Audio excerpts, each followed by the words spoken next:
उनने क्या बोला कि मार्च के तीसरे सप्ताह में ये मामला लगेगा। अब वहां रजिस्ट्री एक और जज एक और रजिस्ट्री ने ऐसी डेट दे दी कि जिस दिन इस मामले में सुनवाई बहस नहीं हो सकती है, मिसलीनियस डे, जिसमें सिर्फ फेस्ट जो केस लगते हैं उन्हीं की सुनवाई होती है और उन्हीं में आदेश होते हैं। तो तारीख को लगने के बाद ये मामला फिर हमारे जो वरिष्ठ अधिवक्ता थे उस दिन जितेंद्र मोहन शर्मा जी प्रस्तुत हुए थे, उन्होंने बेंच से आग्रह किया कि लॉर्डशिप हमें तारीख चाहिए। 6 हफ्ते का समय दे रहे थे, उन्होंने कहा समय ऐसे नहीं चाहिए, हमें कोई एक पर्टिकुलर तारीख दीजिए क्योंकि ये मामला लंबे समय से लग रहा है और सुनवाई में आ नहीं रहा है। तो उन्होंने 10 जुलाई की जो तारीख है वो अगली तारीख निश्चित की है। 10 जुलाई को ये मामला पुनः लगेगा क्योंकि तारीख दी है, मामला लगेगा, लेकिन उस दिन भी मिसलीनियस डे है।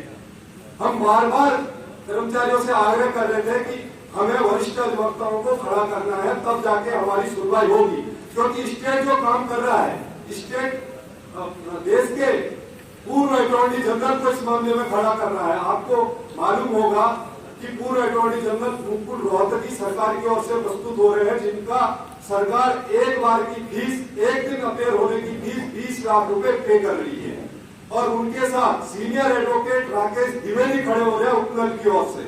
अभी सरकार है वो असीमित संसाधन है, उनके तो पूरी फौज उनकी खड़ी है। एक और हमें अपने कर्मचारी जो अपना जेब काट के, अपने बच्चों की जेब काट के 500, 1000, 1500 रुपए संगठन को वकील खड़ा करने के लिए दे रहे हैं। दूसरी ओर सरकार है जो 20-20, 25-25 लाख के एडवोकेट खड़ा कर रही है।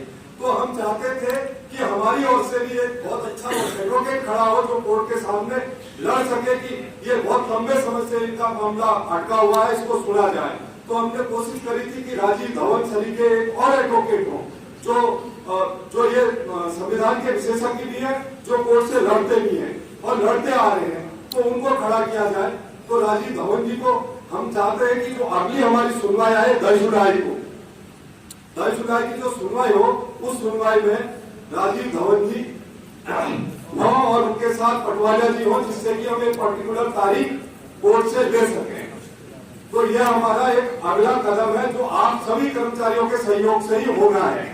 यह लड़ाई तभी जीतेंगे जब हम सरकार के बराबर के जो वकील है उनको खड़ा करेंगे, अन्यथा वहाँ हमारी सुनवाई होना बड़ा मुश्किल काम होगा, क्योंकि सरकार नहीं चाहती है। मैं परसों देख रहा था एक और मामला, जैसे ही कोर्ट ने ये कहा कि इसमें सर्विस कंप्लीट कर दीजिए, सरकार ने एक और मामला इसमें परसों आज से 6-7 दिन पहले और जोड़ दिया कि अगली तारीख में और कहेंगे कि सर्विस कंप्लीट नहीं है करके।